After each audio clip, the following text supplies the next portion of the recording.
દિલ્હી વિધાનસભામાં વાંદરાઓની સમસ્યા એ કોઈ નવી વાત નથી, પણ હવે અધિકારીઓએ આ સમસ્યાનો ઉકેલ શોધવા માટે એક અનોખો રસ્તો અપનાવ્યો છે.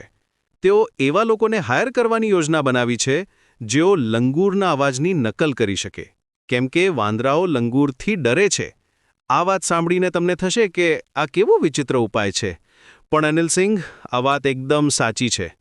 દિલ્હી વિધાનસભાના અધિકારીઓએ આ નવો અપ્રોચ અપનાવવાનું નક્કી કર્યું છે, કારણ કે પહેલાંના ઉપાયો કામ આવતા નથી. પહેલાં તેઓએ લંગૂરના કટઆઉટ્સ લગાવ્યા હતા, પણ વાંદરાઓ થોડા સમય પછી તેનાથી ડરવાનું બંધ કરી દીધું. તેઓ તો એ કટઆઉટ્સ ઉપર ડસવા લાગ્યા. આ જોઈને અધિકારીઓને સમજાયું કે આ રીતે કામ નહીં ચાલે. વાંદરાઓ વિધાનસભાની આસપાસ ઘણી મુશ્કેલીઓ ઊભી કરે છે.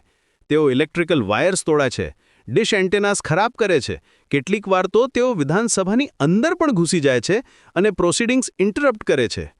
2017માં એક વાંદરો સીધો વિધાનસભાના હોલમાં ઘૂસી ગયો હતો. તે વખતે એમએલએઝ ગેસ્ટ ટીચર્સ વિશે ડિસ્કશન કરી રહ્યા હતા. આ વાંદરાએ સિક્યોરિટી ગાર્ડ્સને પણ ચકમો આપ્યો અને સીધો ટ્રેઝરી સાઇડ તરફ દોડ્યો. બધા લો મેકર્સ એકદમ સ્ટન્ડ થઈ ગયા. હવે પબ્લિક વર્ક્સ ડિપાર્ટમેન્ટે ટેન્ડર ફ્લોટ કર્યું છે. તેઓ એવા ટ્રેન્ડ પર્સોનેલને હાયર કરવા માંગે છે, જેઓ લંગૂર કોલ્સની પરફેક્ટ મિમિક્રી કરી શકે. આ મેથડ ઇફેક્ટિવ અને હ્યુમેન પણ છે, કારણ કે વાંદરાઓને કોઈ નુકસાન થતું નથી. આ એક્સપર્ટ્સ 8 કલાકની શિફ્ટમાં કામ કરશે. તેઓ વર્કિંગ ડેઝ અને સેટરડેઝ પર ડિપ્લોય થશે. તેમની પાસે પ્રોપર ઇક્વિપમેન્ટ હશે અને સેફટી નોર્મ્સ પણ ફોલો કરવાના રહેશે. પરફોર્મન્સ બેઝડ મોનિટરિંગ અને ઇન્સ્યોરન્સ કવરેજ પણ હશે. આ કામ કરનારા લોકો મોટાભાગે ઉત્તર પ્રદેશના નાના શહેરોમાંથી આવે છે. તેઓ પહેલાં લંગૂર હેન્ડલર્સ હતા અને કેરફુલ ઓબ્ઝર્વેશનથી લંગૂર્સના મેનરિઝમ્સ અને સાઉન્ડ શીખ્યા છે. નવેમ્બર 2012માં એન્વાયરમેન્ટ મિનિસ્ટ્રીએ લંગૂર્સના યુઝ પર બેન લગાવ્યો, ત્યારે આ હેન્ડલર્સે પોતાની મિમિક્રી સ્કિલ્સને કામમાં લેવાનું શરૂ કર્યું. આ જોબમાં અલર્ટનેસ, મંકી બિહેવિયરની સમજ અને વોઇસ પ્રોજેક્શનની જરૂર પડે છે. પર્સનલ સેફટી પણ રિસ્કમાં હોય છે, કારણ કે વાંદરાઓના ટ્રૂપ્સ હ્યુમન્સ પર અટેક કરવા માટે જાણીતા છે. દિલ્હી એસેમ્બલીના આસપાસ ડઝન્સ ઓફ મંકીઝ છે, જેઓ સતત ટ્રબલ ક્રિએટ કરે છે. તેઓ વાયર્સ પર જમ્પ કરે છે, ડિશ એન્ટેનાસ પર ચડે છે અને તેમને બ્રેક કરે છે.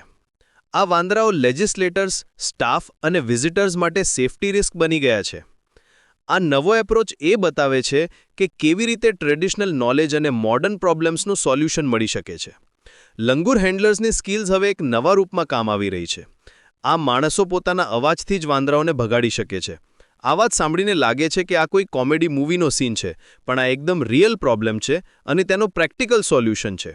દિલ્હીની લુટિયન્સ એરિયામાં ફ્રૂટ બેરિંગ ટ્રીઝ છે, જે એડજોઇનિંગ ફોરેસ્ટમાંથી વાંદરાઓને અટ્રેક્ટ કરે છે. આ નવો એપ્રોચ સક્સેસફુલ થશે કે નહીં તે તો સમય જ કહેશે, પણ એક વાત ચોક્કસ છે કે આ વાંદરાઓ અને હ્યુમન્સ વચ્ચેનો કોન્ફ્લિક્ટ એક ઇન્ટરેસ્ટિંગ ચેપ્ટર છે અર્બન વાઇલ્ડ લાઇફ મેનેજમેન્ટનો. આ દર્શાવે છે કે કેવી રીતે શહેરોમાં વાઇલ્ડ લાઇફ અને હ્યુમન સેટલમેન્ટ્સ વચ્ચે બેલેન્સ જાળવવું પડે છે.